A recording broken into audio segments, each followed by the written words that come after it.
ಗೋಮೂತ್ರ antifungal antibacterial ಗುಣವನ್ನು ಹೊಂದಿದ್ದು ಇದನ್ನು ಗೊಬ್ಬರವಾಗಿ ಮತ್ತು ಕೀಟನಾಶಕವಾಗಿ ಬಳಸಬಹುದು. ಆದರೆ ಸರಿಯಾದ ಪ್ರಮಾಣದಲ್ಲಿ ಬಳಸಿದರೆ ಮಾತ್ರ ಪರಿಣಾಮಕಾರಿ ಫಲಿತಾಂಶವನ್ನು ಪಡೆಯಲು ಸಾಧ್ಯ.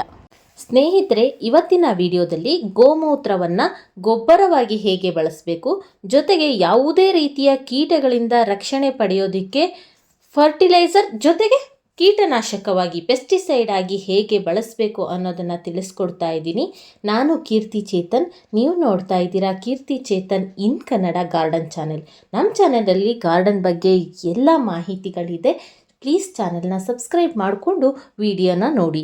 ಇದರಿಂದ ನಾನು ಗಾರ್ಡನ್ ಬಗ್ಗೆ ಉಪಯುಕ್ತವಾಗಿರೋ ಮಾಹಿತಿಯನ್ನು ಹಾಕಿದಾಗ ನಿಮಗೆ ಮಾಹಿತಿ ಬರುತ್ತೆ.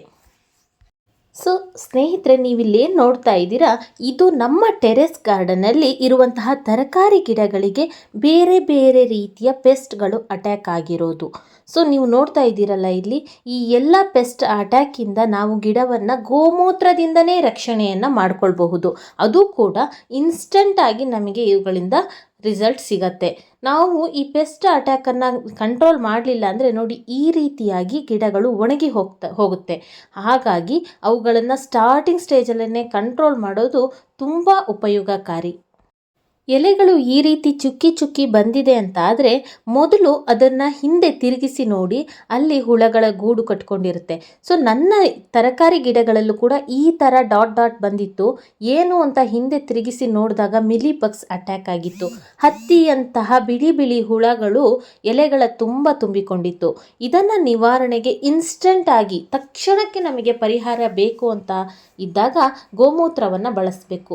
ಗೋಮೂತ್ರ ಎಷ್ಟು ಪ್ರಮಾಣದಲ್ಲಿ ಕೊಡಬೇಕು ಅಷ್ಟು ಪ್ರಮಾಣದಲ್ಲಿ ಕೊಟ್ಟರೆ ಮಾತ್ರ ನಮ್ಮ ಗಿಡಗಳಿಗೆ ಅದು ಉಪಯೋಗ ಆಗುತ್ತೆ.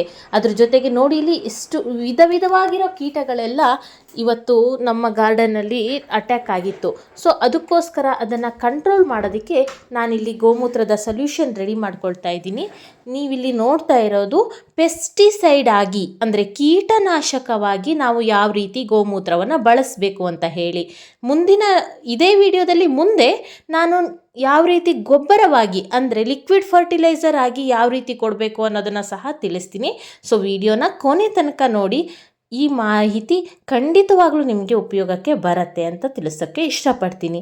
ಮೊದಲು ಗೋಮೂತ್ರವನ್ನು ಪೆಸ್ಟಿಸೈಡ್ ಆಗಿ ನೀವು ಬಳಸ್ತಾ ಇದ್ದೀರಾ ಅಂತ ಆದರೆ 10:1 ಪ್ರಮಾಣದಲ್ಲಿ ಬಳಸಬೇಕು. ಅಂದರೆ 10 ಲೋಟ ನೀರು ತಗೊಂಡ್ರೆ 1 ಲೋಟ ಗೋಮೂತ್ರವನ್ನು ತಗೋಬೇಕು. 10 ಲೀಟರ್ ನೀರು ತಗೊಂಡ್ರೆ 1 ಲೀಟರ್ ಗೋಮೂತ್ರವನ್ನು ತಗೊಳ್ಬೇಕು. ಕ್ಲಿಯರಾಗಿ ಅರ್ಥ ಆಗಿದೆ ಅಂತ ಅಂದ್ಕೊಳ್ತೀನಿ. ಯಾರಿಗೆ ಲೀಟರಲ್ಲಿ ಪ್ರಮಾಣವನ್ನು ನೋಡೋದಕ್ಕೆ ಆಗೋದಿಲ್ಲ ಅಂಥವರು ಈ ರೀತಿಯಾಗಿ ಲೋಟಗಳಲ್ಲಿ ಅಳತೆಯನ್ನು ಮಾಡ್ಕೊಳ್ಬಹುದು. ನಾನಿಲ್ಲಿ 5 ಲೋಟ ನೀರನ್ನು ತಗೊಂಡಿದ್ದೀನಿ, ಅದಕ್ಕಾಗಿ ಅರ್ಧ ಲೋಟ ಗೋಮೂತ್ರವನ್ನು ತಗೊಂಡಿದ್ದೀನಿ. ಸೊ ಈ ಮೆಷರ್ಮೆಂಟ್ ಕ್ಲಿಯರಾಗಿ ಅರ್ಥ ಆಗಿದೆ ಅಂತ ಅಂದ್ಕೊಳ್ತೀನಿ. ಆದರೆ ಇಲ್ಲಿ ಒಂದು ಗಮನಿಸಬೇಕಾಗಿದ್ದು, ನೋಡಿ ವಿಡಿಯೋ ತುಂಬ ಇನ್ಫಾರ್ಮೇಟಿವ್ ಆಗಿದೆ, ಸ್ಕಿಪ್ ಮಾಡಬೇಡಿ. ನಾನು ಕೆಲವೊಂದೊಂದು ತುಂಬ ಇಂಪಾರ್ಟೆಂಟ್ ವಿಷಯಗಳನ್ನು ಇಲ್ಲಿ ತಿಳಿಸ್ಕೊಡ್ತಾ ಇದ್ದೀನಿ. ಒಂದು ಇಂಪಾರ್ಟೆಂಟ್ ಏನು ಅಂತಂದರೆ, ಗೋಮೂತ್ರವನ್ನು ಬಳಸುವಾಗ ಅದು ಫ್ರೆಶ್ ಆಗಿದ್ದರೆ ಈ ಪ್ರಮಾಣ ಓಕೆ. ಫ್ರೆಶ್ ಅಂತ ಅಂದರೆ ಒಂದು 6 ತಿಂಗಳ ಒಳಗಡೆದು ನಾನು ಹೇಳ್ತಾ ಇರೋದು. ಓಕೆ ಅಲ್ಲ, ಅರ್ಥ ಆಗ್ತಿದೆ ಅಲ್ಲ? 6 ತಿಂಗಳ ಒಳಗಡೆ ಗೋಮೂತ್ರವನ್ನು ನೀವು ಬಳಸ್ತಾ ಇದ್ದರೆ ಈ ಪ್ರಮಾಣ ಓಕೆ. 6 ತಿಂಗಳ ನಂತರದ ನೀವು ಸ್ಟೋರ್ ಮಾಡಿಟ್ಟಿರುವಂತಹ ಗೋಮೂತ್ರವನ್ನು ಬಳಸ್ತಾ ಇದ್ದೀರಾ ಅಂದರೆ ಅದು ತುಂಬ ಸ್ಟ್ರಾಂಗ್ ಇರುತ್ತೆ. ಸೊ ನೀವು ಆವಾಗ ಕಡಿಮೆ ಪ್ರಮಾಣವನ್ನು ಬಳಸಬೇಕು. ಅಂತಂದರೆ ಒಂದು 10 ಲೀಟರ್ ನೀರು ತಗೊಂಡ್ರೆ 750 ml ಮಾತ್ರ, ಅಂದರೆ 3/4 ಲೀಟರ್ ಮಾತ್ರ ಗೋಮೂತ್ರವನ್ನು ತಗೊಳ್ಳಿ. ಸ್ವಲ್ಪ ಪ್ರಮಾಣ ಕಡಿಮೆ ಮಾಡ್ತಾ ಬನ್ನಿ. ಎಷ್ಟು ಗೋಮೂತ್ರ ಹಳೇದಿರುತ್ತೋ ಅಷ್ಟೇ ಅದು ಸ್ಟ್ರಾಂಗ್ ಆಗಿರುತ್ತೆ. ಆವಾಗ ಪ್ರಮಾಣವನ್ನು ಕಡಿಮೆ ಮಾಡ್ತಾ ಬರಬೇಕು. ಇನ್ ಕೇಸ್ ಪ್ರಮಾಣ ಜಾಸ್ತಿ ಆದರೆ ಗಿಡಗಳು ಸುಟ್ಟು ಹೋಗುವಂತಹ ಚಾನ್ಸಸ್ ಇರುತ್ತೆ. ಹೀಗೆ ಸ್ಪ್ರೇ ಮಾಡುವಾಗ ಎಲೆಗಳಿಗೆ ಸ್ಪ್ರೇ ಮಾಡಿ, ಹೊಸ ಚಿಗುರು ಈಗ ತಾನೇ ಅರಳ್ತಾ ಇರುವಂತಹ ಹೂಗಳಿದ್ದರೆ ಹೀಗೆ ಸ್ಪ್ರೇ ಮಾಡಬೇಡಿ. ಓಕೆ, ನೆಕ್ಸ್ಟು ಗೋಮೂತ್ರ ಯಾವ ಗೋಮೂತ್ರ ಇದ್ದರೆ ಒಳ್ಳೆಯದು ಅನ್ನೋದನ್ನು ತಿಳಿಸ್ಕೊಡ್ತೀನಿ. ಮಲೆನಾಡು ಗಿಡ್ಡ, ಹಳ್ಳಿಕಾರ್, ಅಮೃತ್ ಹಸು, ಗಿರ್ ಹಸು ಈ ರೀತಿಯ ದೇಸಿ ಹಸುವಿನ ತಳಿಯ ಗೋಮೂತ್ರಗಳು ಸಿಕ್ಕಿದ್ರೆ ತುಂಬ ಒಳ್ಳೆಯದು. ಅದು ಸಿಗಲಿಲ್ಲ ಅಂದ ಪಕ್ಷದಲ್ಲಿ ಮಾತ್ರ ಆಚೆ ಬೇರೆ ಯಾವುದು ಸಿಂಧಿ ದನ ಅವೆಲ್ಲ ಬರುತ್ತಲ್ಲ ಅವುಗಳ ಗೋಮೂತ್ರವನ್ನು ಬಳಸಬಹುದು. ಜೊತೆಗೆ ನಿಮ್ಗೆ ಅದು ಯಾವುದೂ ಸಿಕ್ಕಿಲ್ಲ ಅಂತ ಆದರೆ ನೀವು ಅಂಗಡಿಯಲ್ಲಿ ಸಿಗುವ ಗೋಮೂತ್ರವನ್ನು ಸಹ ಬಳಸಬಹುದು. ಆದರೆ ಅದು ತುಂಬ ಸ್ಟ್ರಾಂಗ್ ಇರುತ್ತೆ. ಪ್ರಮಾಣವನ್ನು ನೋಡಿ ಬಳಸಿ. ಗೋಮೂತ್ರವನ್ನು ಎಷ್ಟು ಟೈಮ್ ಸ್ಟೋರ್ ಮಾಡಬಹುದು ಅಂತ ಅಂದರೆ, ನೀವು ಆಚೆನೆ ಹಾಗೆ ಬಾಟಲಿಯಲ್ಲಿ ಹಾಕಿಡಬೇಕು. ಯಾವ ಕಾರಣಕ್ಕೂ ಸ್ಟೀಲಿನ ಬಾಟಲಿಯಲ್ಲಿ ಹಾಕಬೇಡಿ. ಗೋಮೂತ್ರ ತುಂಬ ಎಫೆಕ್ಟಿವ್ ಆಗಿರ್ತಕ್ಕಂತಹ ಲವಣಾಂಶಗಳನ್ನು ಹೊಂದಿರೋದ್ರಿಂದ ಸ್ಟೀಲ್ ಬಾಟಲ್ಗಳಲ್ಲಿ ಅಥವಾ ಕಬ್ಬಿಣದಲ್ಲಿ ರಿಲೇಟೆಡ್ ಇರುವಂತಹ ಯಾವುದಾದ್ರೂ ಬಾಟಲಿಗಳಲ್ಲಿ ನೀವು ಸ್ಟೋರ್ ಮಾಡಿಟ್ರೆ ಅವುಗಳನ್ನೇ ಕರಗಿಸುವಂತಹ ಶಕ್ತಿ ಇರುತ್ತೆ. ಸೊ ಸಾಧ್ಯವಾದಷ್ಟು ಪ್ಲಾಸ್ಟಿಕ್ ಬಾಟಲಿಯನ್ನೇ ನಾನು ಪ್ರಿಫರ್ ಮಾಡ್ತೀನಿ. ಸೊ ಪ್ಲಾಸ್ಟಿಕ್ ಬಾಟಲಿಯಲ್ಲಿ ನೀವು ಸ್ಟೋರ್ ಮಾಡಿಟ್ರೆ ಆಲ್ಮೋಸ್ಟ್ 6 ಮಂತ್ಸ್ ತನಕ ನೀವು ಫ್ರೆಶ್ ಅನ್ನುವ ರೀತಿ ಸ್ಟೋರ್ ಮಾಡಿರ್ಬೋದು. ಅಂದರೆ ಅದರ ಕಲ್ಲರಲ್ಲಿ ಅಂತಹದ್ದೇನು ಬದಲಾವಣೆ ಆಗಲ್ಲ, ಸ್ಲೈಟಾಗಿ ಬದಲಾವಣೆಗಳಾಗುತ್ತೆ. ಆದರೆ 6 ಮಂತ್ಸ್ ನಂತರ ಸ್ಟೋರ್ ಮಾಡಿರ್ತಕ್ಕಂತಹ ಗೋಮೂತ್ರ ಬ್ಲ್ಯಾಕ್ ಕಲ್ಲರಲ್ಲಿ ಬದಲಾಗುತ್ತೆ. ನೋಡಿ, ನಾನಿಲ್ಲಿ ತೋರಿಸ್ತಾ ಇದ್ದೀನಲ್ಲ, ಈ ರೀತಿ ಕಲ್ಲರ್ ಬಂದಿರುತ್ತೆ. ಈ ಗೋಮೂತ್ರ ತುಂಬ ಸ್ಟ್ರಾಂಗ್ ಇರುತ್ತೆ. ಸೊ ಇದನ್ನು ಬಳಸುವಾಗ ತುಂಬ ಕೇರ್ಫುಲ್ಲಾಗಿ ಪ್ರಮಾಣವನ್ನು ನೋಡಿಕೊಂಡು ಬಳಸಿ. ತುಂಬ ಜಾಸ್ತಿ ಹಾಕಕ್ಕೆ ಹೋಗಬೇಡಿ. ಒಂದು ಎಕ್ಸಾಂಪಲ್ ಹೇಳಬೇಕು ಅಂತಂದರೆ 10 ಲೀಟರ್ ನೀರು ತೊಗೊಂಡ್ರೆ 500 ml ಹಾಕಿ. ಸ್ವಲ್ಪ ಕಡಿಮೆ ಆದರೂ ತೊಂದರೆ ಇಲ್ಲ, ಹೆಚ್ಚು ಹಾಕೋದಕ್ಕೆ ಹೋಗಬೇಡಿ. ಓಕೆ, ಇದಿಷ್ಟು ಗೋಮೂತ್ರವನ್ನು ಪೆಸ್ಟಿಸೈಡ್ ಆಗಿ ಅಂದರೆ ಕೀಟನಾಶಕವಾಗಿ ಬಳಸುವ ವಿಧಾನ ಆಯಿತು. ಹಾಗಾದರೆ ಗೋಮೂತ್ರವನ್ನು ಗೊಬ್ಬರವಾಗಿ ಲಿಕ್ವಿಡ್ ಫರ್ಟಿಲೈಸರ್ನ ರೂಪದಲ್ಲಿ ಯಾವ ರೀತಿ ಕೊಡಬಹುದು ಅಂತ ಈಗ ತಿಳಿಸ್ಕೊಡ್ತೀನಿ. ಗೋಮೂತ್ರವನ್ನು ಗೊಬ್ಬರವಾಗಿ ಕೊಡುವುದಕ್ಕೂ ಮುಂಚೆ ಅದರ ಬೆನಿಫಿಟ್ಸ್ ಏನು ಅನ್ನೋದನ್ನು 1 ಸೆಕೆಂಡ್ ನೋಡ್ಕೊಂಡ್ಬಿಡೋಣ.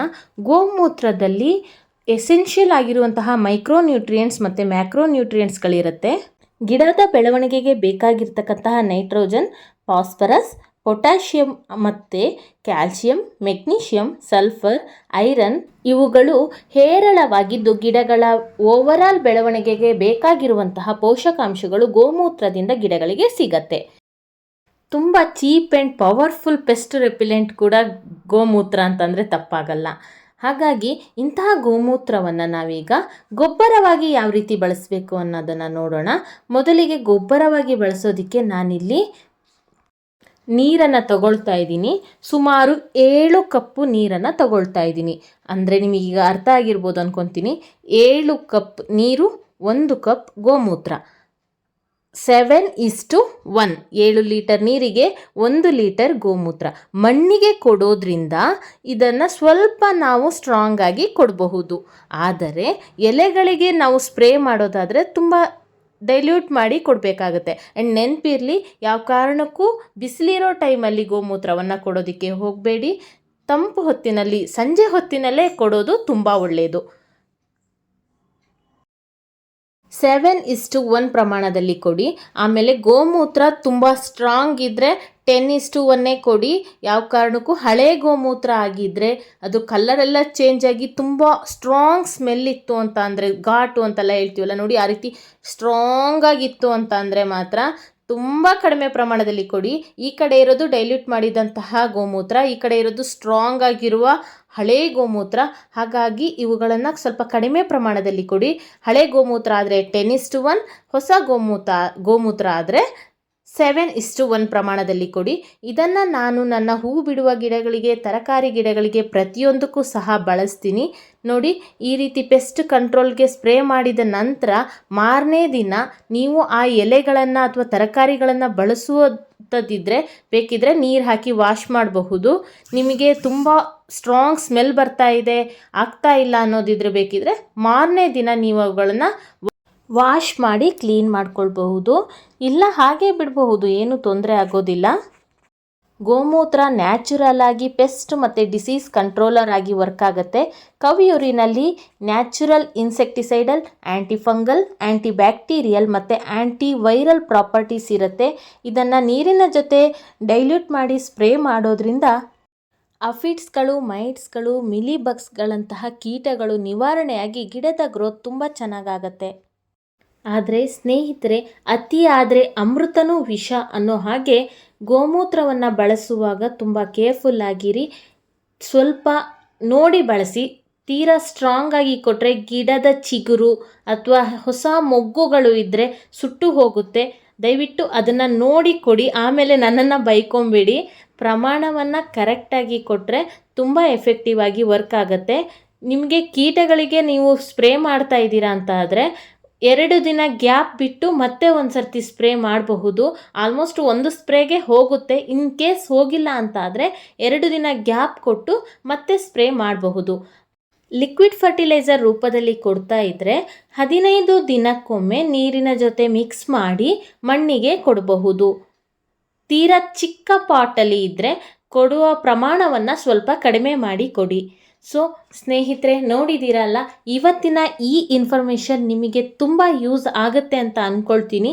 ಗಿಡಗಳನ್ನು ಚೆನ್ನಾಗಿ ಬೆಳೆಸಿ ಖುಷಿಯಾಗಿರಿ ಅಂತ ಹೇಳ್ತಾ ಈ ವಿಡಿಯೋನ ಎಂಡ್ ಮಾಡ್ತಾ ಇದ್ದೀನಿ. ಮುಂದಿನ ಮತ್ತೊಂದು ವಿಡಿಯೋ ಜೊತೆ ಮತ್ತೆ ಸಿಗೋಣ. Till then take care, bye. Happy gardening.